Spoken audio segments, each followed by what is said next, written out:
Statutory bodies की series में आज हम सीएजी की बात करेंगे, जिसको हम controller and auditor general of India कहते हैं। ठीक है ना।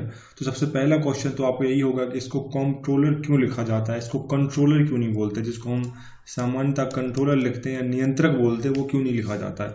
तो अब याद रखना, जहां पे भी फाइनेंशियल कंट्रोलर होते हैं, जहां पे भी फाइनेंशियल अथॉरिटी होती है, मतलब वित्त के क्षेत्र में जो प्राधिकारी होता है, जो बड़ी अथॉरिटी होती है, जब वो नॉन गवर्नमेंट मतलब फॉर प्रॉफिट के लिए काम करते हैं, जो प्रॉफिटेरियन ऑर्गेनाइजेशन होती हैं या फिर प्राइवेट कंपनीज होती हैं, वहां पर जो फाइनेंशियल कंट्रोलर होता है वहां पर उसको हम कंट्रोलर बोलते हैं। सामान्यतः जो हिस्टोरिकल वर्ड कंट्रोलर है, ये दो जगह उपयोग किया जाता है। एक तो जो गवर्नमेंटल ऑर्गेनाइजेशंस होती हैं और दूसरा जो नॉन प्रॉफिट होती हैं। ठीक है, जैसे कि सरकारी अधिकारी होते हैं। तो वित्त के क्षेत्र में जहां भी सबसे बड़ा सरकारी अधिकारी होगा उसको कंट्रोलर कहा जाता है। लेकिन प्राइवेट क्षेत्र में जहां प्रॉफिट के लिए काम किया जाता है, वहां पर जो फाइनेंशियल कंट्रोलर होगा उसको हम कंट्रोलर कहेंगे, और कंट्रोलर वहां कहेंगे जहां पर गवर्नमेंट के लिए होगा या फिर नॉन प्रॉफिट के लिए काम कर रहा होगा। ठीक है, तो ये बेसिक सा अंतर है जो आपको पता होना चाहिए।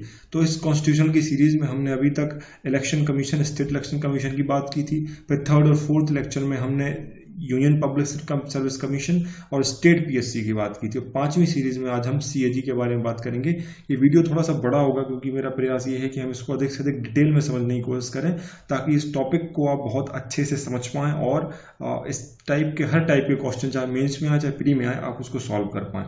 तो देखो, अभी लेटेस्ट करंट अफेयर्स ये है कि देखो 14th जो सीएजी हैं हमारे अभी अपॉइंट किए गए हैं 8 अगस्त को, उनका नाम है मिस्टर श्री गिरीश चंद्र मुर्मू, जो पहले JNK के कौन थे, लेफ्टिनेंट गवर्नर थे। उनको अब देश का सीएजी बनाया गया है। इस कारण बहुत से इस पोस्ट में अपॉइंटमेंट को लेकर क्वेश्चन भी उठे हैं कि क्या किसी सरकारी अधिकारी को सीएजी बनाना चाहिए जो पहले से सरकार के अंडर में काम कर रहा था, क्योंकि लेफ्टिनेंट गवर्नर कौन बनाता है, सरकार का ही कोई बहुत जो उनको पसंद होता है उसको गवर्नर्स बनाया जाता है। ठीक है ना, सेंट्रल का एजेंसी होती है। जबकि सीएजी जो है कॉन्स्टिट्यूशनल बॉडी है, तो वहां पर उनको अपॉइंट करने को लेकर जो है कई बार इसमें क्वेश्चन उठे हैं। तो आज हम वो सारे इशू को समझने की कोशिश करेंगे।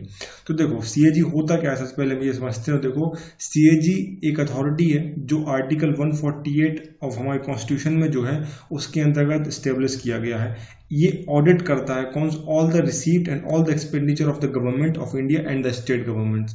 मतलब केंद्र में और राज्य में जो भी रिसीट आते हैं, मतलब इनकम के सोर्स हैं, और एक्सपेंडिचर जो भी खर्च होते हैं, उनसे संबंधित सभी प्रकार के ऑडिट सीएजी करता है। ठीक है ना, और इंक्लूडिंग वो सभी बॉडीज और अथॉरिटीज जो फाइनेंस्ड हैं गवर्नमेंट के द्वारा, which is all substantially financed by the government. ठीक है ना, तो सरकार ने जो भी बॉडीज हैं, अथॉरिटीज को फाइनेंस किया है, या सरकार की हिस्सेदारी जहां पर भी मोर देन 51% है, वो सारी bodies and all the receipt and expenditure of the government central level पर and also with the state, वो सारे ऑडिट का काम कौन करता है, सीएजी करता है। ठीक है ना, हमारे देश में आपको पता है क्लास ए सर्विस है जिसकी वैकेंसीज यूपीएससी के अंतर्गत ही भरी जाती है। इसको हम कहते हैं Indian audit and account department. ठीक है ना, IAAS उसको कहा जाता है, Indian audit and account services.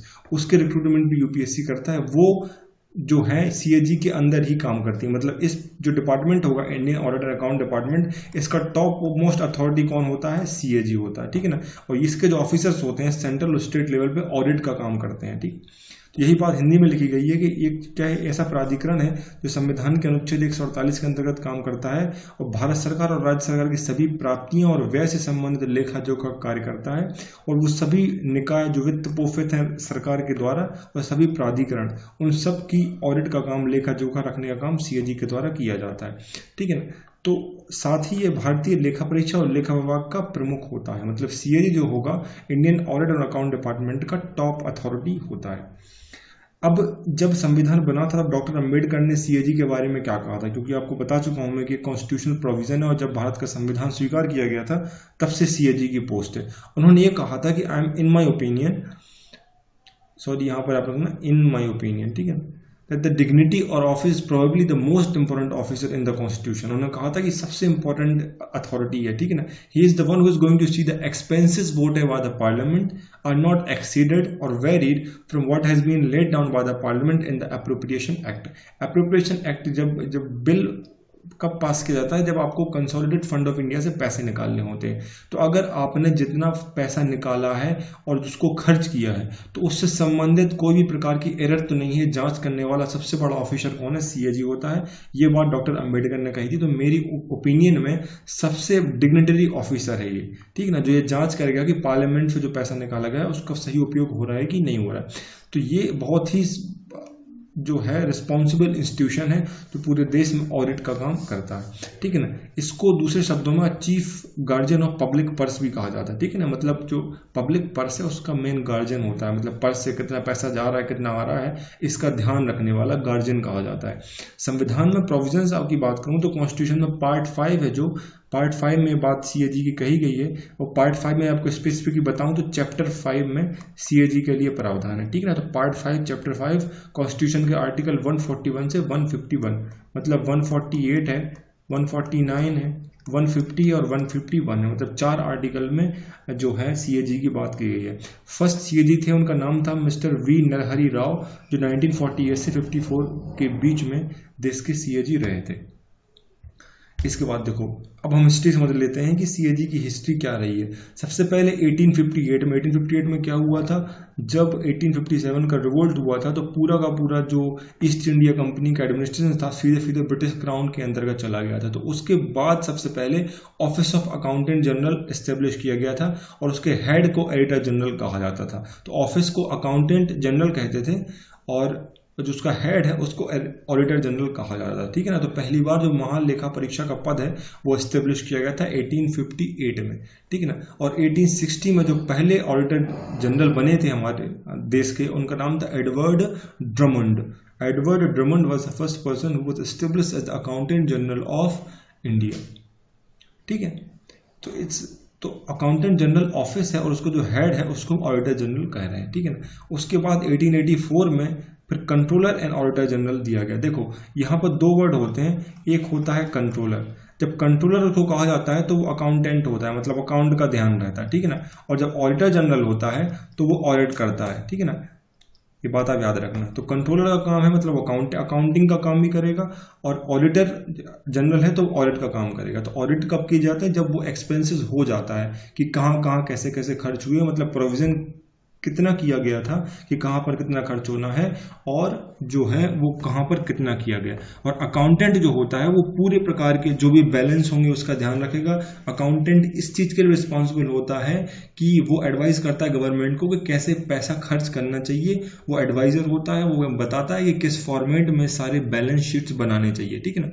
तो आप याद रखना कि भारत में जो सीएजी होता है उसका मुख्य काम जो है ऑडिटर जनरल ही है। इसको नाम सीएजी कहा जाता है, लेकिन भारत के जो सेंट्रल गवर्नमेंट में सीएजी है हमारा यूनियन लेवल पर, उसके पास अकाउंटेंट के प्रोविजंस नहीं है। जब प्रोविजंस कॉन्स्टिट्यूशन बना था तब उसके पास अकाउंटिंग के भी राइट्स थे, लेकिन 1971 में जो है देश ने जो पार्लियामेंट में बिल पास किया था उसके बाद सीएजी से अकाउंटिंग के सारे राइट्स छीन लिए हैं। अब सीएजी के पास अकाउंटिंग के राइट नहीं, केवल ऑडिट करने के राइट है। तो नाम के लिए सीएजी है, मुख्य रूप से वो ऑडिटर जनरल ही है। 1919 में देखो सबसे पहले इसके लिए एक बिल पास किया गया था, स्टैट्यूटरी बॉडी बनाया गया था सीएजी को, क्योंकि उसके पहले जो सीएजी होता था वो कंप्लीटली ब्रिटिश इंडिया में जो वॉइस रॉय है उसके अंडर काम करता था। उसके बाद थोड़ी सी इंडिपेंडेंस दी गई in the government of India act 1919 और एक बिल पास किया गया जिसके बाद इसको स्टैट्यूटरी जो है स्टेटस मिला। उसके बाद देखो अकाउंटेंट ऑडिटर ऑफ 1936 जब गवर्नमेंट में 1935 आया तो उसमें प्रोवाइड किया गया और उसके बाद उसको डिटेल अकाउंटिंग ऑडिटिंग के फंक्शन दिए गए, ठीक है ना। तो टूरिस्ट के जो उसका जो फंक्शनल एरिया है उसको ब्रॉड किया गया under 1935 government of India act. जब देश आज़ाद हुआ 1947 तो इसको कॉन्स्टिट्यूशनल प्रोविजन दिया गया। उसके पहले कॉन्स्टिट्यूशनल प्रोविजन की बात ही नहीं है क्योंकि उस समय कॉन्स्टिट्यूशन था नहीं, फिर ब्रिटिश गवर्नमेंट इंडिया के अंतर्गत ही इसका डिपार्टमेंट होता था। तो कॉन्स्टिट्यूशन स्टेट्स मैंने बता दिया कि जो पार्ट 5 होता है, पार्ट 5 में इसके लिए कॉन्स्टिट्यूशन के 4 कॉन्स्टिट्यूशन के आर्टिकल्स जोड़े गए हैं। आर्टिकल 148 से 151 इस संविधान में शामिल किए गए और इसको गार्जियन ऑफ द पर्स कहा जाता था। 1971 में मेजर रिफॉर्म्स किए गए। इसकी जो पावर चेंज होते हैं, इसकी जो भी पावर और रिस्पॉन्सिबिलिटीज है उसमें बहुत शिफ्ट किया गया और accounting remove from the only auditor के फंक्शन अब रहेगा। मैंने बताया आपको कि अकाउंटिंग के जो भी फंक्शंस थे वो पूरी तरीके से हटा दिए गए, अभी वो केवल ऑडिट करने वाला इंस्टीट्यूशन बचा हुआ है, ठीक है ना। बड़े सुधार किए गए थे 1971 में। तो गवर्नमेंट सरकार ने अब याद रखना कि CAG duties power and condition of services act पास किया था 1971 में। This act made CAG responsible for both accounting and auditing duties for central and state government, ठीक है ना। लेकिन 1976 में इसमें मेजर अमेंडमेंट कर दिया और CAG was relieved from the accounting function. तो अकाउंटिंग के जो फंक्शन थे उससे CAG को मुक्त कर दिया। अब क्या बचा है? ओनली ऑडिटर बचा हुआ है। तो जो मेजर ड्यूटी और पावर थी और कंडीशन सर्विस थी वो डिफाइन की गई थी 1971 में, लेकिन 5 साल बाद ही 1976 में इसमें मेजर अमेंडमेंट किए गए और सुधार करके क्या कर दिया है, इसको अकाउंटिंग फंक्शन से रिलीव कर दिया गया है। अब केवल ऑडिटिंग के फंक्शन ही CAG के पास बचे हुए हैं, ठीक है ना। जैसे मैंने आपको बताया कि मुख्य रूप से देखो 4 कॉन्स्टिट्यूशन के आर्टिकल हैं जो CAG के बारे में हमारे कॉन्स्टिट्यूशन में दिए गए हैं। तो अभी आपने यदि MPPSC का एग्जाम देखा हो, MPPSC 2019 में प्री में क्वेश्चन आया था कि CAG के लिए कौन सा कॉन्स्टिट्यूशन का आर्टिकल जिम्मेदार है, which constitution article responsible for the establishment of CAG office, ठीक है ना। तो आर्टिकल क्या है? 148 से शुरुआत हो रही है। तो सबसे पहले appointment, oath and condition of services define की गई है आर्टिकल 148 में, ठीक है। अपॉइंटमेंट मतलब ऑफिस में कैसे अपॉइंटमेंट होगा, ओथ कैसे ली जाएगी और कंडीशन ऑफ सर्विस क्या होंगी, ये जो है आर्टिकल 148 में कहा गया है, ठीक है। मतलब ये कॉन्स्टिट्यूशन बॉडी है। आर्टिकल 149 है जो duties and power of CAG की बात करती हैं, और इन सबको डिटेल में बाद में जो ड्यूटीज एंड पावर एक्ट है वो 1971 जिसको अभी हमने पहले बात की, वो उसमें डिटेल में डिफाइन किया गया। उसमें बताया गया है कि देखो 6 ईयर का पीरियड होगा, 65 ईयर तक वो रहेगा अपने पोस्ट पर, और उसकी कंडीशन है जो पार्लियामेंट के द्वारा डिसाइड होंगी। अब देखो ये एक्ट पास किया है, मतलब रिस्पॉन्सिबिलिटी किसकी है? संसद की है, मतलब एग्जीक्यूटिव की नहीं है, पूरे के पूरे पार्लियामेंट के द्वारा इसके फंक्शन को डिसाइड किया जा रहा है। मतलब इसमें अच्छी खासी इंडिपेंडेंस रहेगी, क्योंकि केवल पूरी जो ड्यूटीज और उसके जो पावर है वो एग्जीक्यूटिव कंट्रोल में ना होकर पार्लियामेंट के कंट्रोल में है। तो बात अच्छे से याद रखना कि ड्यूटीज और पावर है आर्टिकल 149 में डिफाइन की गई हैं, लेकिन बाद में डिटेल में पार्लियामेंट में एक एक्ट पास किया गया 1971 में, जिसको ड्यूटीज एंड पावर एक्ट कहते हैं, उसमें डिफाइन की गई। इसी में बाद में 1976 में मेजर अमेंडमेंट किया गया और उसमें से बाद में इसके अकाउंटिंग फंक्शन को हटा के अभी केवल कौन सा बता है? ऑडिटिंग के फंक्शन के पास बचे हुए। तो अकाउंटिंग के फंक्शन इनके छीन लिए गए हैं। आर्टिकल 150 है जो वो बताता है कि फॉर्म ऑफ अकाउंट क्या होगा यूनियन और स्टेट लेवल पे, और इसके लिए जो भी राष्ट्रपति या प्रेसिडेंट प्रेस्क्राइब करेगा अकाउंट का फॉर्मेट, कि किस तरीके से अकाउंट का फॉर्मेट बनेगा, किस फॉर्मेट में जो है ये पूरा जो कंसोलिडेटेड फंड से पैसा निकलता है, रिसीट और एक्सपेंसेस, उसको रखा जाएगा। तो वो जो फॉर्मेट होता है वो प्रेस्क्राइब करता है प्रेसिडेंट, और CAG को ये बोला जाता है कि आर्टिकल 150 के अंतर्गत उस फॉर्मेट में that is prescribed by the president आप सारे प्रकार के जो अकाउंट के फॉर्मेट होंगे वो उसी हिसाब से रखोगे।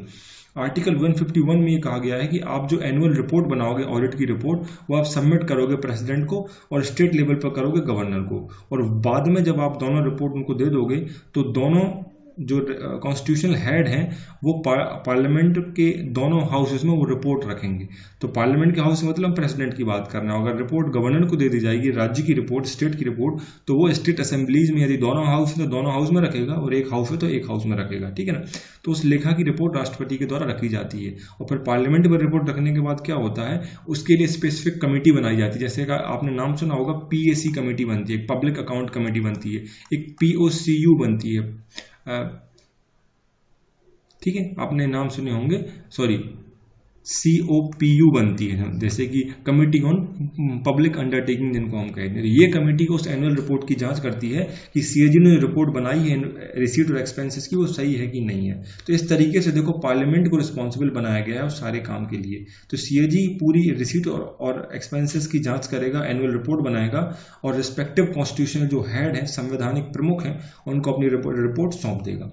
आर्टिकल 279 देखो क्या कहता है कि स्पेसिफिक प्रोविजन है 4 प्रोविजन के अलावा जहां भी CAG का नाम आता है कि जो नेट प्रोसीड बनेगा, calculation of net proceed asserted and certified by the CAG only.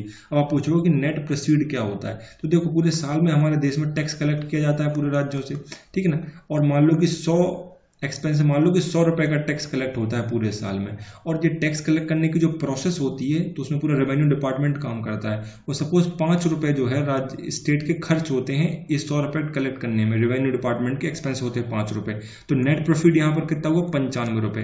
तो ये जो नेट प्रोसीड होता है ये CAG ही ऑथराइज करता है, ये साइन करता है, तब ये डिसाइड किया जाता है कि नेट प्रोसीड क्या हुआ।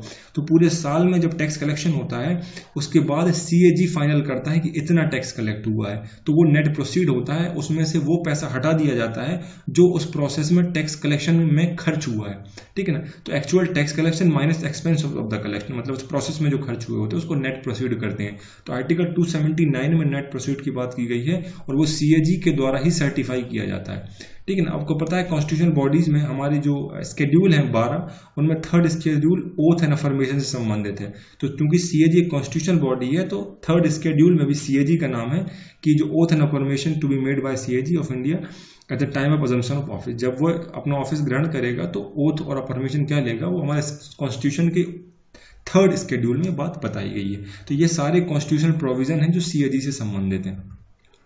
अब देखो, अब हम समराइज कर देते हैं पूरी चीज को कि इसी फॉर्मेट में हमने बहुत अभी पुराने लेक्चर्स में भी सारी कॉन्स्टिट्यूशनल स्टैट्यूटरी बॉडीज को पढ़ा है, इसी फॉर्मेट में आपको याद रखना। ये पूरे लेक्चर की समरी है। तो कंडीशन ऑफ सर्विस कौन डिफाइन कर रहा है, पार्लियामेंट डिफाइन कर रहा है। मतलब आपसे पूछा जाए कि ऑटोनॉमी रहेगी कि नहीं रहेगी, तो ऑटोनॉमी अच्छी रहेगी क्योंकि पार्लियामेंट ही रिस्पॉन्सिबल है, ना कि केवल और केवल कौन रिस्पॉन्सिबल है, एग्जीक्यूटिव। क्योंकि एग्जीक्यूटिव का कंट्रोल रहता है तो उसको फिर बोला जाता है कि वो इंडिपेंडेंस नहीं रह पाएगा, अपनी सारी पावर इंडिपेंडेंटली एक्सरसाइज नहीं कर पाएगा, क्योंकि कंडीशन ऑफ सर्विस कौन डिसाइड कर रहा है, एग्जीक्यूटिव। लेकिन यहाँ इस केस में एग्जीक्यूटिव डिसाइड नहीं कर रहा है, कौन डिसाइड कर रहा है, पार्लियामेंट, इसलिए इसको ऑटोनॉमस कहा जाता है। टर्म्स कितना बताया गया, 6 साल और 65 ईयर्स है, ठीक है ना, ठीक है ना, 6 ईयर और 65 ईयर्स रहेगा, सेम हमने पहले भी पढ़ा है, वही है इसमें।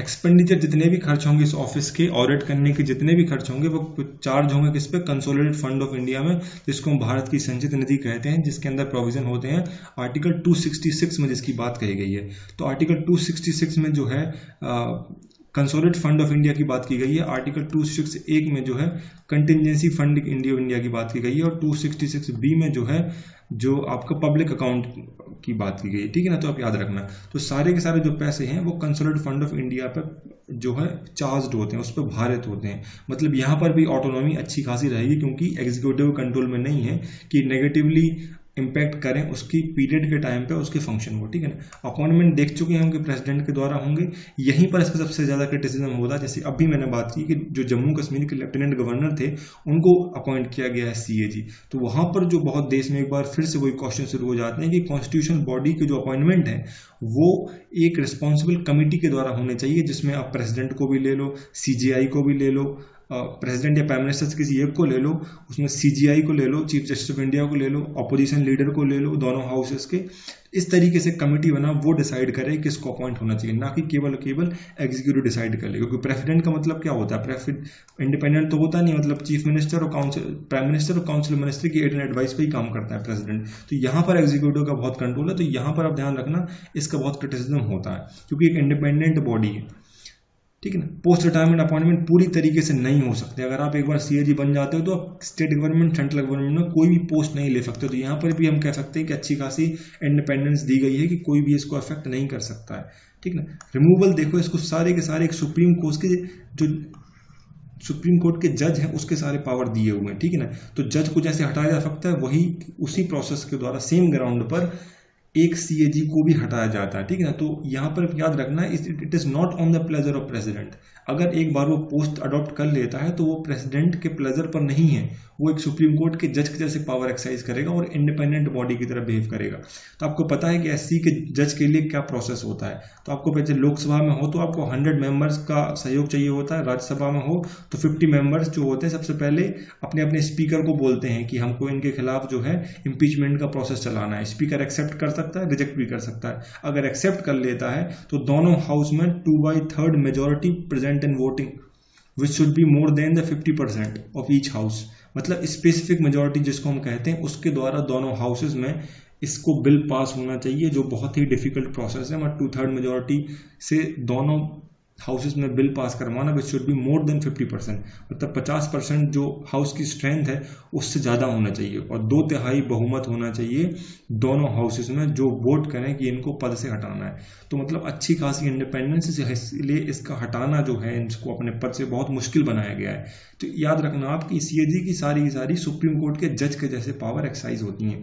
रेजिग्नेशन अपने प्रेसिडेंट को देता है, किसी भी समय पर दे सकता है व्यक्तिगत कारण है। तो एक और पॉइंट पर इसका क्रिटिसिज्म होता है, याद रखना आप, क्वालिफिकेशन के बेसिस पे, क्योंकि कॉन्स्टिट्यूशन में कोई भी प्रोविजन नहीं बताया गया है कि कम से कम क्या प्रोविजन होना चाहिए। तो कोई भी व्यक्ति को जो है सीएजी बनाया जा सकता है। देखो वो पहले लेफ्टिनेंट गवर्नर थे और उनको जो है सीएजी बना दिया गया। तो क्या हम कह सकते हैं कि अपॉइंटमेंट कंप्रोमाइज हो सकते हैं? तो यहाँ पर मेजर रिफॉर्म के चांसेस हैं। तो आप याद रखना कि अपॉइंटमेंट में मेजर रिफॉर्म के चांसेस हैं और क्वालिफिकेशन में मेजर रिफॉर्म के चांसेस हैं। तो आपसे पूछा जाए कि सीएजी के ऑफिस के बारे में आपको क्रिटिकल एग्जामिन करना है तो सारे पॉजिटिव बता के अभी 2 पॉइंट को एलाबोरेट कर सकते हो जहां पर मेजर रिफॉर्म्स की जरूरत है। और बहुत सारे सीएजी हैं, जैसे कि अभी तक के सबसे फेमस सीएजी रहे हैं मिस्टर विनोद राय, जिन्होंने 2G स्पेक्ट्रम घोटाला है या फिर कॉमनवेल्थ घोटाला उन्हीं के टाइम पर उन्होंने पकड़ा था। तो उन्होंने भी बहुत सारे रिफॉर्म्स की बात कही है अपने समय में।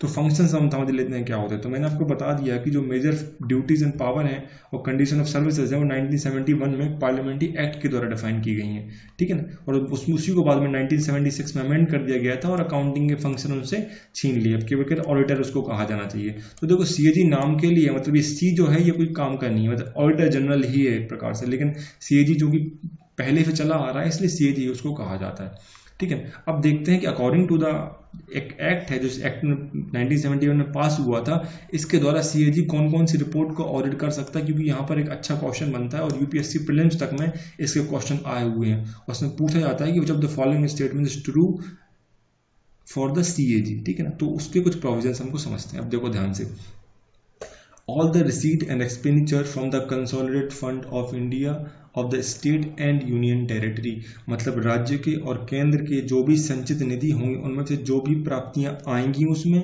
सीएफआई में जो भी चीजें आएंगी और जो भी चीजें जाएंगी उसका पूरा का पूरा ऑडिट किसके हाथ में है? सीएजी के हाथ में, ठीक है ना। All the transaction related to contingency fund और पब्लिक अकाउंट, मतलब कंटिजेंसी फंड को हिंदी में कहते हैं आकस्मिकता निधि। आकस्मिकता निधि होती है जो इमरजेंसी के लिए संचित की जाती है, अगर कहीं कभी इमरजेंसी के टाइम पर रखा जाता है वो संचित निधि होती है, ठीक है। कंसोलिडेट फंड या वो होता है जो बिल पास करके पार्लियामेंट के द्वारा पैसे निकाले जाते हैं जिस फंड से। और पब्लिक अकाउंट फंड होता है जो स्मॉल सेविंग्स वगैरह होती हैं लोगों की, जो लोग लगातार इकट्ठे करते रहते हैं। तो पब्लिक अकाउंट सरकार की जिम्मेदारी होती है, सरकार का पैसा नहीं होता है, पैसा वो लोगों का ही होता है। जैसे कि लोग छोटे छोटे सेविंग्स करते हैं और 100 रुपये हर महीने जोड़ते रहते हैं गरीब लोग और सरकार के पास रख देते हैं, ठीक है। जैसे पोस्ट ऑफिस वगैरह में स्मॉल सेविंग्स होती हैं तो वो सारे पब्लिक अकाउंट्स कहलाते हैं। तो ये सभी प्रकार के जो तीनों प्रकार के फंड हैं जो आर्टिकल 266 में डिफाइन किए गए हैं, उसका सभी रिसीट और एक्सपेंडिचर, उसमें क्या क्या चीजें आ रही हैं और क्या क्या बाहर जा रही हैं, उस सभी प्रकार की जो तीनों के जो फंड है इनकी की पूरी जिम्मेदारी किसके ऊपर है? सीएजी के ऊपर है। All trading, manufacturing, profit and loss account and balance sheet other subsidy account kept in any department. तो गवर्नमेंट का कोई भी डिपार्टमेंट जो ट्रेडिंग और मैन्युफैक्चरिंग और प्रॉफिट लॉस से संबंधित है। आप बोलोगे गवर्नमेंट का कौन सा डिपार्टमेंट ट्रेडिंग से संबंधित है? देखो ट्रेडिंग मतलब जो डेली डे प्रॉफिट और लॉस होता है, जैसे कि रेलवे, तो रेलवे का ट्रेडिंग अकाउंट होता है, वो पैसे कमाते हैं। सारी मिनिस्ट्रीज पैसे नहीं कमाती हैं लेकिन रेलवे पैसा कमाता है तो उसमें उसको कभी प्रॉफिट होता है कभी लॉस होता है, ठीक ना। तो उसकी एक बैलेंस शीट होती है जिसको बैलेंस ऑफ पेमेंट कहते हैं, ठीक ना। तो वो बैलेंस शीट की जो ऑडिट होगा वो भी कौन करेगा? सीएजी ही करेगा, इसको याद रखना आप, ठीक है ना। तो वो सारे के सारे जो होंगे गवर्नमेंट के डिपार्टमेंट जो ट्रेडिंग, मैन्युफैक्चरिंग, प्रॉफिट लॉस से संबंधित हैं, जैसे कि रेलवे हो गया या पोस्टल सर्विसेज हैं, तो इन सब का जो ऑडिट होगा वो भी सीएजी के द्वारा ही होगा। All stores and stocks of all government office and department, कौन से ऑफिस कौन सी मिनिस्ट्री के पास कितना स्टोर है और स्टॉक है किसी भी चीज से संबंधित, वो भी सीएजी के द्वारा ही होता है। ऑल द गवर्नमेंट कंपनी, सरकार के अधिग्रहण में जितनी भी कंपनियां हैं जो इंडियन कंपनी एक्ट 2013 के अंतर्गत रजिस्टर्ड है, वो सारी गवर्नमेंट कंपनीज का ऑडिट भी कौन करता है? सीएजी करता है। All central government corporation whose act provide for the audit by the CAG, और सारी की सारी गवर्नमेंट कॉर्पोरेशन जो एक्ट में मतलब 1971 के एक्ट में डिफाइन किए गए हैं उस पावर के अंतर्गत आती हैं सीएजी के, ठीक है। तो वो सारी गवर्नमेंट कॉर्पोरेशन जितनी रहेंगी जो एक्ट में डिफाइन किया गया है कि सीएजी उनका ऑडिट करेगा, वो सारी की सारी चीजें भी सीएजी के द्वारा ही ऑडिट की जाएंगी। तो यही बात हिंदी में भी कही गई है कि आकस्मिक धन है या सार्वजनिक खातों से संबंधित हैं वो सभी विभाग जो ट्रेडिंग लाभ हानि से संबंधित होते हैं, सरकार के सभी स्टॉक या स्टोर होते हैं। और कंपनी अधिनियम 1956 पुराना वाला था, अभी लेटेस्ट 2013 का है। तो इसके 13 में जो भी कंपनियां डिफाइन की गई हैं कि ये गवर्नमेंट कंपनियां हैं, उस सब का ऑडिट कौन करेगा? सीएजी इनका ऑडिट करेगा। और अंत में बता दिया कि अधिनियम में जो कैग को जो पावर दी गई है कि ये गवर्नमेंट कंपनी, इनकी भी ऑडिट कर दो आप, वो सारे कॉर्पोरेशंस, उनकी भी कौन करेगा? सीएजी ही करेगा। देखो उसके बाद क्या होता है कि देखो एडवाइस में president with regard to prescription of the form in which the account of the centre state shall be kept. जो केंद्र लेवल पर और राज्य लेवल पर जो अकाउंट है, तो यहाँ पर ये बात की जा रही है कि देखो कि प्रेसिडेंट को वो एडवाइज करेगा कि जो अकाउंट बनाए हैं हमने सेंट्रल और स्टेट के, वो किस फॉर्मेट में होनी चाहिए, उसका प्रिस्क्रिप्शन क्या होगा, क्योंकि वो पूरी तरीके से डिफाइन किया गया है।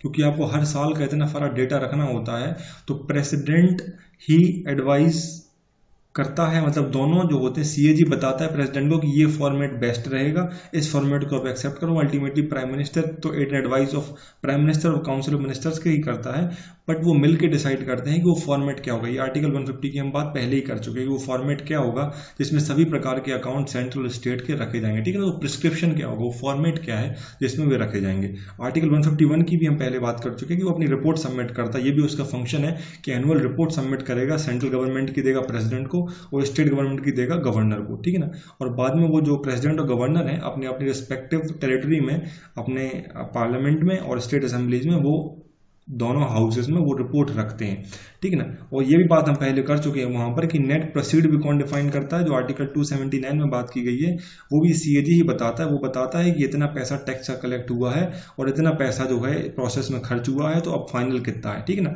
मैंने आपको वहां पर एग्जाम्पल से बताया था कि 100 रुपए टोटल टैक्स और 5 रुपए कलेक्ट करने में खर्च हो गए हैं, तो टोटल 95 जो है नेट प्रोसीड है। ये भी कौन बताता है? ये सीएजी ही डिफाइन करता है। वही बात हमने हिंदी में भी कही है कि वो प्रपत्र के बारे में जो है सलाह देता है, जिसमें केंद्र और राज्य को अपने अपने खाते रखने होंगे। आर्टिकल 150 में ये बात कही गई है।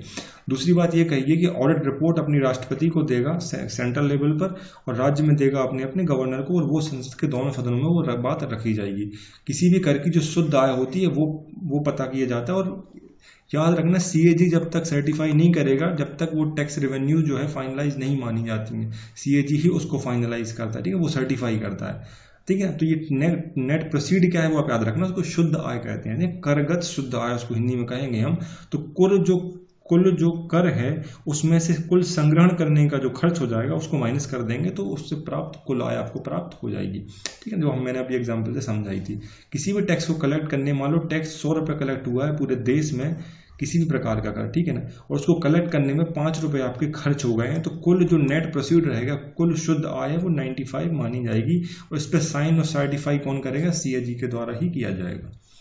इसके बाद देखो, accounts of all authorities and bodies substantially funded from the consolidated fund of India. अगर पार्लियामेंट कोई भी संस्था को, अथॉरिटी को फाइनेंस करता है और वो पैसा आता है कंसोलिडेटेड फंड से, ये हम पहले भी बात कर चुके हैं कि सीएफआई से पैसा आता है या जाता है, उसको पूरा का पूरा गार्जियन का काम किसका है?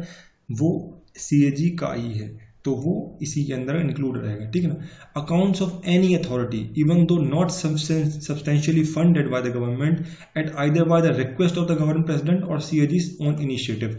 या तो कोई भी संस्था है देश की जो गवर्नमेंट के द्वारा फंडेड नहीं भी है, लेकिन अगर सीएजी को लगता है कि इसका ऑडिट बहुत जरूरी है, या फिर गवर्नमेंट रिक्वेस्ट करता है या प्रेसिडेंट रिक्वेस्ट करते हैं कि आप जाके इस XYZ संस्था है, जो कंपनी है या अथॉरिटी है, इसका ऑडिट कीजिए, तब भी सीएजी कर सकता है। ये सीएजी को भी पावर दी गई है, तो ये उसकी जुरिस्डिक्शन से बाहर की बात तो नहीं है, लेकिन ये स्पेसिफिक कंडीशन हम मान देंगे, यहाँ पर स्टार लगा देंगे कि स्पेसिफिक कंडीशन है, जब गवर्नर या प्रेसिडेंट उसको बोलें कि आप जाइए इस कंपनी या अथॉरिटी का ऑडिट कीजिए। जैसे कि लोकल बॉडीज जो होती हैं, तो पंचायत राज इंस्टीट्यूशन जो कि 1992 के बाद आया है, मतलब इसको पीआरआई जो पंचायत राज संस्थान है उसको बाद में संवैधानिक कॉन्स्टिट्यूशनल स्टेटस दिया गया है। तो उस समय जब 1971 में एक्ट बना था सीएजी का, तो उसकी ड्यूटीज में ये डिफाइन नहीं किया गया था। तो कभी कभी गवर्नर को लगता है कि लोकल बॉडीज के लिए जो पैसे दिए गए, अलॉटमेंट किया गया, उसका सही तरीके से खर्च नहीं हुआ है, उसमें करप्शन के चांसेस दिख रहे हैं, तो गवर्नर जो है सीएजी को रिक्वेस्ट करता है कि मेरे स्टेट में जो भी लोकल बॉडीज ने खर्चा किया है उसका ऑडिट करो आप, और यही चीज प्रेसिडेंट भी कर सकते हैं। तो ये बात आप याद रखना, ठीक है ना। तो ये सीएजी अपने ऑन इनिशिएटिव पे भी कर सकता है और स्पेशल रिक्वेस्ट पर भी कर सकता है, ठीक है ना। Auditing the account of any other authority when requested by the president और गवर्नर, ये बात हमने अभी कर दी कि लोकल बॉडीज की जैसे ऑडिट करने की बात है, ठीक है ना। तो auditing the receipt and expenditure of the following all the bodies and authorities substantially financed by the central state revenues, ठीक है ना। तो कंसोलिडेटेड फंड ऑफ इंडिया में चाहे सेंट्रल की बात हो चाहे राज्य की बात हो, कोई भी गवर्नमेंट की कंपनी हो, कोई भी अदर कॉर्पोरेशन बॉडी है जहां पर सरकार से संबंधित किसी भी लॉ या पार्लियामेंट्री लॉ के अंतर्गत वो आता है, ठीक है ना। तो गवर्नमेंट की जितनी भी कंपनीज के अंदर पार्टनरशिप 51% से ज्यादा है, वहां पर सीधे सीधे सीएजी के जुरिस्डिक्शन में उसका ऑडिट आता है। अगर ये नहीं भी है तब भी अगर प्रेसिडेंट या गवर्नर चाहें तो सीएजी को बोल सकते हैं कि आप जाके ऑडिट कीजिए, और सीएजी को ना भी बोले तो ये अपनी मर्जी से भी ओन इनिशिएटिव लेके भी उसका ऑडिट कर सकता है, ठीक है ना। तो यही बात हिंदी में हमने कही है कि सभी प्राधिकरण और निकाय जो संचित निधि से पैसे निकलते हैं वो सारे के सारे इसी के अंतर्गत आएंगे। और भी सभी प्रकार की जैसे स्थानीय सरकारों का ऑडिट है, और कोई भी कंपनी है जो सरकारी है या सरकारी नहीं भी है, शायद सरकारी कंपनी है जो वित्त पोषित है या नहीं है, वो भी स्पेसिफिक अगर लगता है हमको तो ऑडिट किया जा सकता है। तो देखो अगर ऑडिट कर लेता है तो उसके बाद सीएजी 3 प्रकार की रिपोर्ट बनाता है। इसको अच्छे ध्यान से समझ लेना कि ऑडिट तो हम समझ गए कि ऑडिट करता है, किस किस का करता है और क्यों करता है, लेकिन ऑडिट कर लिया और हम 19 जो आर्टिकल 150 है उसमें बात कर चुके कि ऑडिट की एक फॉर्मेट होता है और ऑडिट की एक रिपोर्ट बनती है, ठीक है ना। ऑडिट का फॉर्मेट होता है और रिपोर्ट बनती है। अब ये ऑडिट का जो फॉर्मेट और रिपोर्ट होती है वो कितनी टाइप की होती है, ये थोड़ा डिटेल हो जाता है लेकिन हमको समझ लेना चाहिए क्योंकि आपको आगे काम आएगा, ये कभी भी ये चीजें बार बार आती रहती हैं पॉलिटी में। तो सीएजी जो रहता है 3 प्रकार की रिपोर्ट बनाता है। पहली रिपोर्ट वो करते हैं audit report on the appropriation account, जिसको हम कहते हैं विनियोग खातों पर लेखा परीक्षा report, audit report on the finance account, audit report on the public undertakings. इस प्रकार की मुख्य रूप से 3 प्रकार की रिपोर्ट्स बनाई जाती हैं। तो एप्रोप्रिएशन बिल आपको पता हो तो आप ये जो वर्ड है इसको समझ जाओगे। एप्रोप्रिएशन बिल तब पास किया जाता है जब कंसोलिडेटेड फंड ऑफ इंडिया से भारत की संचित निधि से पैसा निकालना होता है। जब सरकार बजट पेश करती है और अपने एक्सपेंसेस बताती है तो वहां पर जो है एप्रोप्रिएशन बिल जो है वहां पर पास किया जाता है, ठीक है। तो उसको हम विनियोग बिल कहते हैं। तो वहां पर देखो तो all the appropriation account shows the appropriation of the money granted by the legislator to the various grant and head of expenditure and by the money granted for a specific has been spent for that purpose और not. तो अगर parliament ने एक appropriation bill pass करके देश के consolidated fund of India से पैसे निकाले हैं तो अब सीएजी की जिम्मेदारी है कि वो ध्यान रखे कि वो पैसा जिस काम के लिए निकाला गया था उसी पे खर्च हुआ है कि नहीं हुआ है। तो इसके लिए अलग से एक एप्रोप्रिएशन अकाउंट पर एक रिपोर्ट बनाता है कि पिछली साल जब बजट पास हुआ था तो इतने लाख करोड़ का एप्रोप्रिएशन बिल पास हुआ था और पूरे साल में उस पर्पस पे कितना कितना पैसा खर्च हुआ, वो पूरी एक साल की रिपोर्ट बनाएगा और ऑडिट रिपोर्ट जो होगा वो सबमिट करेगा और उसको हम कहते हैं एप्रोप्रिएशन अकाउंट ऑडिट रिपोर्ट, ठीक है ना। यही बात हम हिंदी में भी समझ सकते हैं, यहाँ पर हिंदी में नहीं लिखी है लेकिन आप बात समझ जाना कि विनियोग अधिनियम के द्वारा जो भी पैसा जो संचित निधि से निकाला गया था उसकी एक साल में रिपोर्ट बनाएगा कि जिस कारण के लिए वो पैसा निकाला गया था उसी कारण पे वो पैसा खर्च हुआ है कि नहीं हुआ है। तो इससे संबंधित जो पूरी रिपोर्ट होगी उसको एप्रोप्रिएशन अकाउंट ऑडिट रिपोर्ट कहा जाएगा। तो एक ये रिपोर्ट बनेगी, ठीक है ना, ठीक है ना। दूसरी रिपोर्ट बनती है उसको कहते हैं audit report on the finance account, वित्त लेखों पर लेखा परीक्षा रिपोर्ट। तो यहाँ पर the finance account shows the account of annual received expenditure during the year. जो हमारे फाइनेंशियल अकाउंट हुए हैं कि कितना पैसा इकट्ठा हुआ, कितना कर आया, कितना टैक्स कलेक्शन हुआ, कितना पैसा खर्च हुआ, वो सारे के सारे टैक्स से संबंधित जितने भी मामले होंगे उसका टोटल, चाहे टैक्स हो चाहे ड्यूटी हो, ठीक है ना, चाहे कोई भी और सरपासेस वगैरह लगते हैं वो हो, सभी प्रकार के टैक्सेशन और ड्यूटीज लगती हैं, उसके टोटल जो एनुअल रिपोर्ट रहेगी उसको फाइनेंस अकाउंट की फॉर्म में ऑडिट रिपोर्ट सीएजी सबमिट करेगा। और तीसरा होता है देखो audit report on public undertaking. तो सरकार की पावर के अंतर्गत जितनी जहां सरकार की हिस्सेदारी शेयरिंग 50% से ज़्यादा है उनकी सारी फाइनेंस और एक्सपेंडिचर से संबंधित रिपोर्ट होगी वो भी सीएजी ही बनाता है। आप पूछोगे कौन कौन सी पब्लिक अंडरटेकिंग सरकार के अंदर में होती हैं, तो देखो बहुत सारी हो सकती हैं, या तो सरकार के सीधे अंडर हो सकती हैं या फिर कोई बिल के द्वारा सरकार ने बनाई होंगी पार्लियामेंट्री बिल, तो वो भी पब्लिक अंडरटेकिंग ही कहलाती हैं। जैसे कि एनटीपीसी है, national thermal power plant corporation है, ओएनजीसी है, ठीक है ना, oil and natural gas corporation है, सेल है, सीआईएल है, कोल इंडिया लिमिटेड वगैरह है। ये सारी की सारी पब्लिक अंडरटेकिंग्स ही कहलाती हैं। और आपको धीरे समझना है पब्लिक अंडरटेकिंग्स, तो वो यहाँ पर है, देखो डिपार्टमेंट अंडरटेकिंग होती हैं जो सीधी सीधी गवर्नमेंट के अंडर में होती हैं, जैसे कि पोस्ट है, टेलीग्राफ है, रेलवे है, ऑल इंडिया रेडियो है, दूरदर्शन है, ऑर्डिनेंस फैक्ट्रीज होती हैं। ये सीधे सीधे डिपार्टमेंट ही सरकार के अंडर में, ठीक है ना। दूसरी ये स्टैच्यूटरीज कॉर्पोरेशंस होती है, जहां पर सरकार ने एक एक्ट पास करके इनको बनाया होगा या फिर इनका कंट्रोल किया होगा, एक बिल पास किया होगा। जैसे कि एफसीआई है, फूड कॉर्पोरेशन ऑफ इंडिया है, 1963 में बिल पास करके बनाया था और एफसीआई बनी थी 1964 में, ठीक है ना। एलआईसी है, ठीक है। तो ये सारी कॉर्पोरेशन हैं जो स्टैच्यूटरी कॉर्पोरेशन कहलाती हैं। दूसरी गवर्नमेंट की खुद की कंपनीज भी होती हैं, जैसे हिंदुस्तान मशीन लिमिटेड है, स्टील अथॉरिटी ऑफ इंडिया है, हिंदुस्तान शिपयार्ड वगैरह है। तो ये सारी सारी पब्लिक एंटरप्राइजेस हैं, मतलब सीधी सीधी इनकी जो रिसीट और एक्सपेंडिचर की रिपोर्ट बनेगी वो कौन बनाएगा, सीएजी ही बनाएगा। बात समझ नहीं आपको। तो देखो अब आप बोलोगे कि सेंट्रल और स्टेट लेवल पर काम कैसे करता है। तो जैसे सेंट्रल लेवल पर सीएजी होता है तो ये एक यूनिटरी संस्था है, मतलब ये फेडरल नहीं है, मतलब ऐसा नहीं है कि सेंट्रल में अलग है स्टेट में अलग है, ये सुप्रीम कोर्ट के जैसे यूनिटरी संस्था है, ठीक है ना। इसी के अंदर जो होती है नीचे ऑफिसेस होते हैं जो सीधे सीधे सीएजी के ही अंतर्गत आते हैं, ठीक है ना। तो देखो ऐसे स्टेट में क्या होता है, देखो तो office of principal accountant general होता है। तो ये जो प्रिंसिपल अकाउंटेंट जनरल होता है ये स्टेट में ऑडिट की रिपोर्ट बनाता है, ठीक है ना।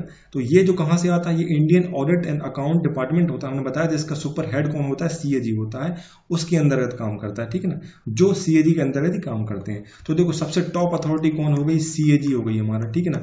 इसके अंतर्गत देखो सीएजी होता है, उसके अंदर होते हैं आपके डिप्यूटी सीएजी। कौन होते हैं, डिप्यूटी सीएजी। उसके अंदर होते हैं एडिशनल डिप्यूटी सीएजी।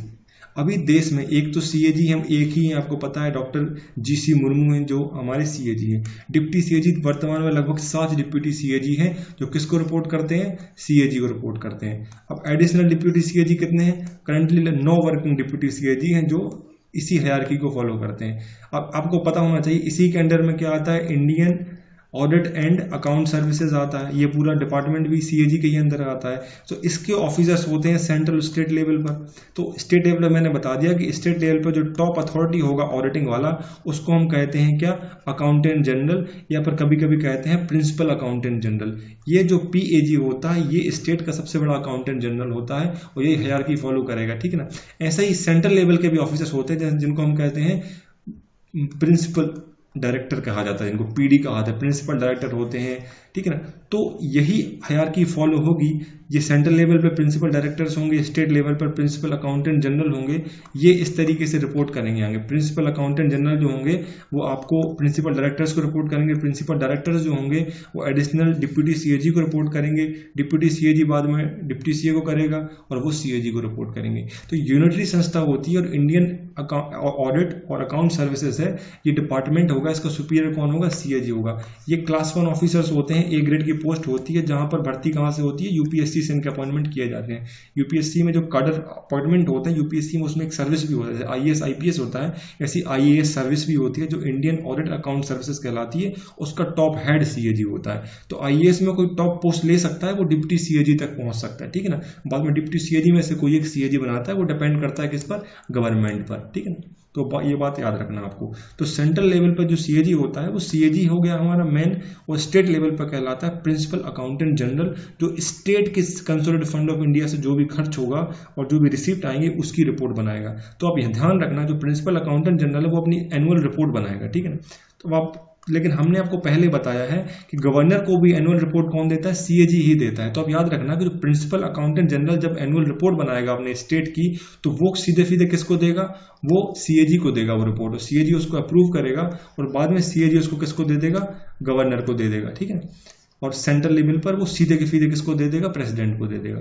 ये बात आप याद रखना, ठीक है ना। तो ये काम जो होते हैं इस तरीके से पूरा डिसेंट्रलाइज होता है, ये विकेंद्रीकृत काम होता है ताकि एक हायरार्की फॉलो होती है।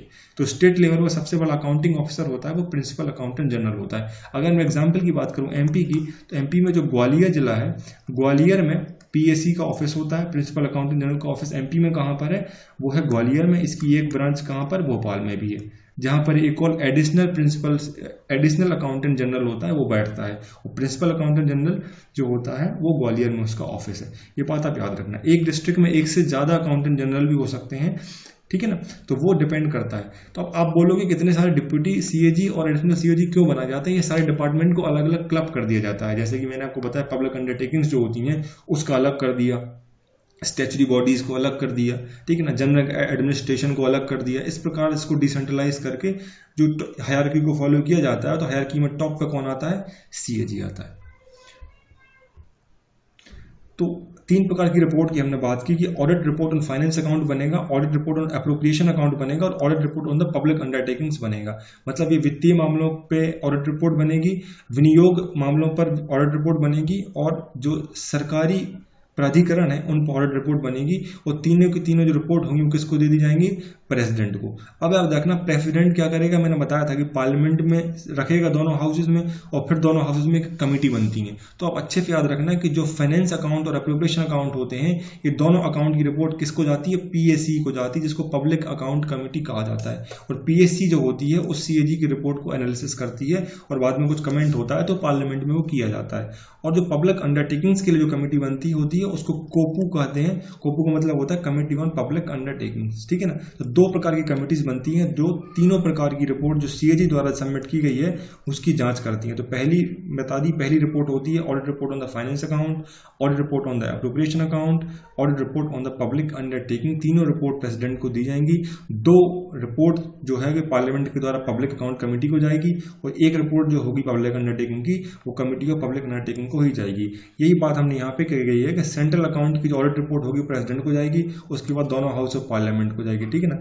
और स्टेट में भी यही बात होगी, गवर्नर को दे दिया जाएगा। याद रखना कि गवर्नमेंट में जो प्रिंसिपल अकाउंटेंट जनरल होगा वो ये रिपोर्ट बनाएगा और सबमिट करेगा सीएजी को। जब सीएजी इसको अप्रूव कर देगा तो सीएजी ही रिपोर्ट देगा, कौन? किसको? गवर्नर को। ना कि प्रिंसिपल अकाउंटेंट जनरल नहीं देता है। कौन देता है? सीएजी ही वो रिपोर्ट देता है गवर्नर को।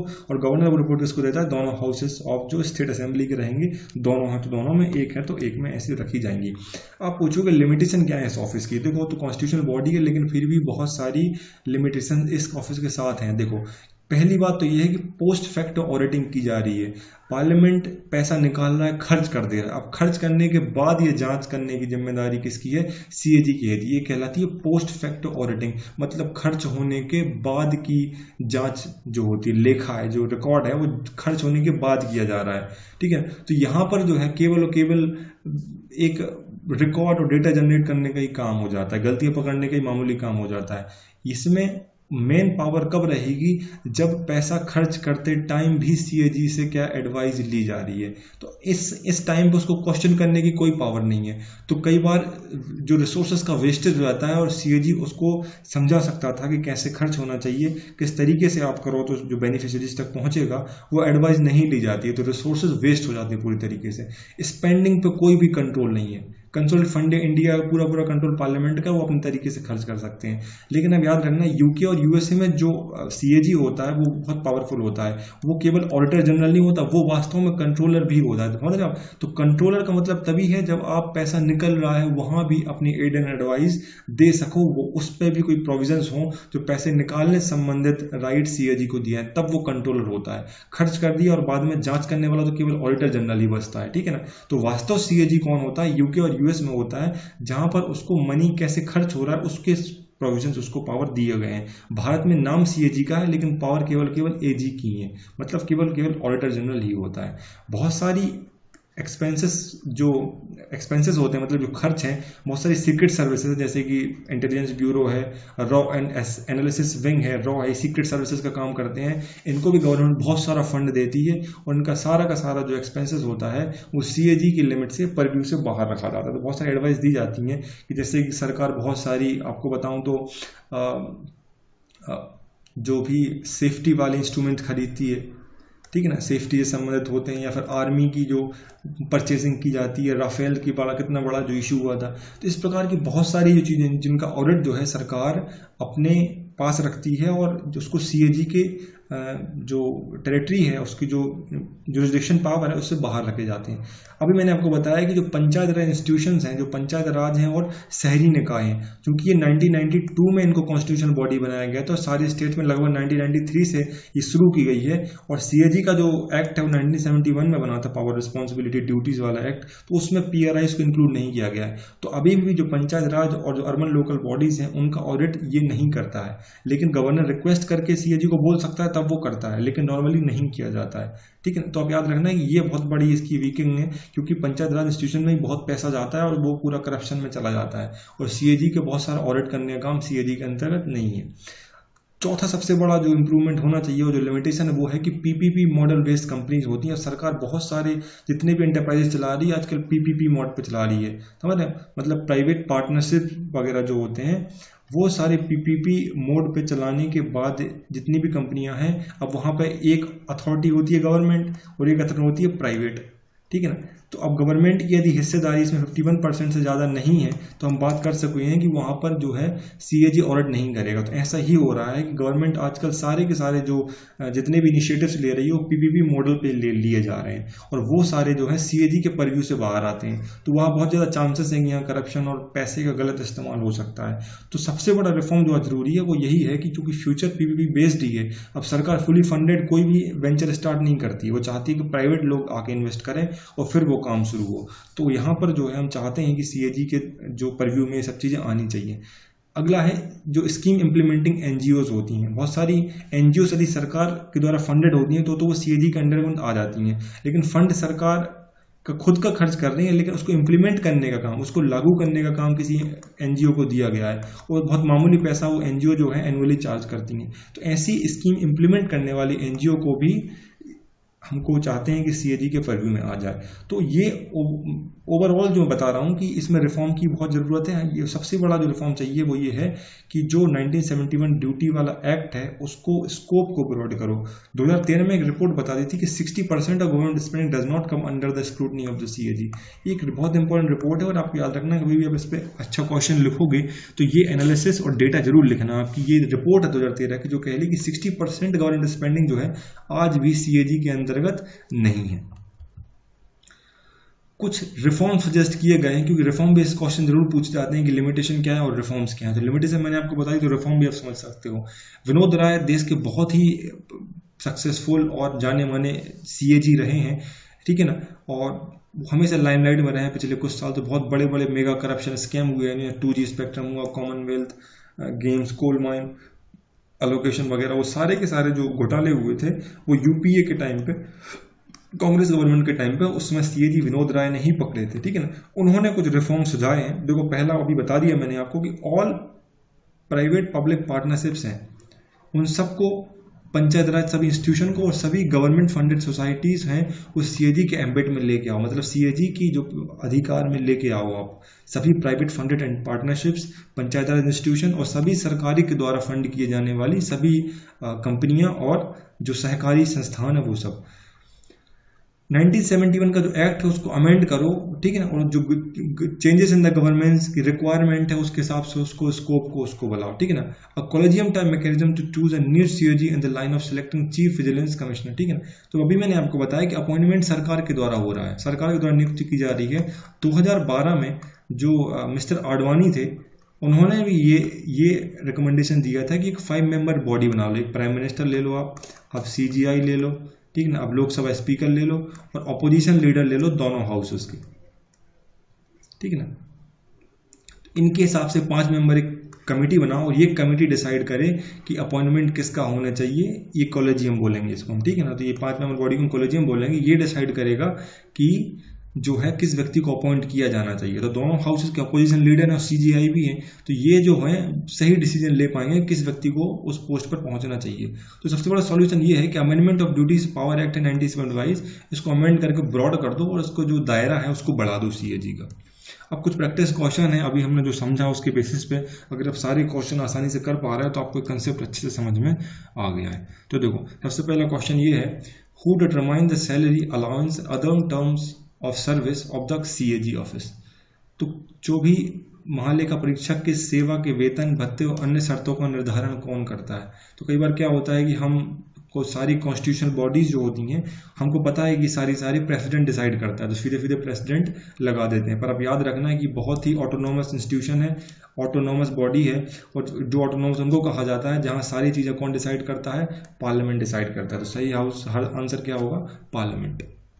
Question number 2, which article in the constitution provide for the post of CAG. ठीक है ना, ये क्वेश्चन देखिए आप, अभी मैंने बताया था कि एमपीपीएससी 2019 प्री में आ चुका है। ठीक ना, तो स्टैटिक क्वेश्चन आ जाते हैं इसलिए मैंने ऐड कर दिया है। तो हमको पता है कि आर्टिकल 148 है जो सीएजी की बात करता है। आर्टिकल 343 क्या कहता है, बताना आप कमेंट करके, आर्टिकल 343 में क्या बात की गई है। आर्टिकल 266 क्या होता है, ये तो हम बता चुका हूँ अभी आपको। 266 जो होता है आपका contingency consolidated fund of India, contingency fund और पब्लिक अकाउंट फंड से भी संबंधित होता है 266। 248 क्या होता है बताना आप। ठीक है, तो ये सब चीजें जो हैं हम साथ साथ आपको याद रखनी है। ठीक है, अच्छा ऑप्शंस ऊपर नीचे चेंज हो गए हैं, कोई दिक्कत नहीं है। सही आंसर क्या है, 148 है। आर्टिकल 76 किससे रिलेटेड होता है, ये आपको पता होना चाहिए, अटॉर्नी जनरल से रिलेशन होता है, जो सेंट्रल का महान्यायवादी होता है, जिसको केंद्र सरकार का वकील कहते हैं, the lawyer of central government. ठीक है ना, आर्टिकल 260 बता दिया। आर्टिकल 324 क्या होता है बताओ, ये हम पढ़ चुके हैं। आर्टिकल 324 होता है इलेक्शन कमीशन ऑफ इंडिया का। ठीक है ना, तो ये सब चीजें जो है आपको पढ़ लेनी है और याद रखना है। क्वेश्चन नंबर 3, ये क्वेश्चन बहुत अच्छा है, ध्यान से पढ़ना वापस को। क्वेश्चन नंबर 1 कहता है, ये स्टेटमेंट पढ़ो आप, the control and auditor general of India has no control over the issue of money from the consolidated fund of India. The CAG has been awarded a fully independent status. ये यहां थोड़ा सा misprint है, इसको मैं लिख देता हूं, independent status. It does not exercise any administrative control over the office of auditor working in the states। ध्यान से पढ़ो 3 स्टेटमेंट को और अब बताओ कि कौन सा करेक्ट स्टेटमेंट है। The controller and auditor general of India has no control over the issue of money from the consolidated fund of India। ये सही है कि गलत है, ये सही है गलत है, ये बिल्कुल सच है। क्यों सच है, He has no control over the issuance of money from the CFI। पैसा कैसे निकलता है इस पर कोई कंट्रोल नहीं होता। तो पहला स्टेटमेंट क्या है, बिल्कुल सही है। CAG has been awarded fully independent, बिल्कुल सही बात है, काफी इंडिपेंडेंट है, फुली इंडिपेंडेंट है। तीसरा, he does not exercise any administrative control over the office of the auditors working in the state. He does not exercise any administrative control over the office of the auditor working in the state। नहीं, ये तो गलत हो गया। होता है, मैंने बताया, Indian audit and account services जो होती हैं इसका हेड कौन होता है, सीएजी। तो जितनी भी audit services central state level पे आईएएस के अंतर्गत आती हैं वो सीएजी के कंट्रोल में ही होती हैं। ठीक है ना, तो क्या चूज करना है हमको, करेक्ट स्टेटमेंट चूज करना है। सही क्या हो जाएगा, 1 and 2। He has no control, ये बात सच है, फुली इंडिपेंडेंट है, ये बात भी सच है, लेकिन तीसरा गलत है। ठीक ना, तो करेक्ट आंसर हो जाएगा 1 and 2। Next question,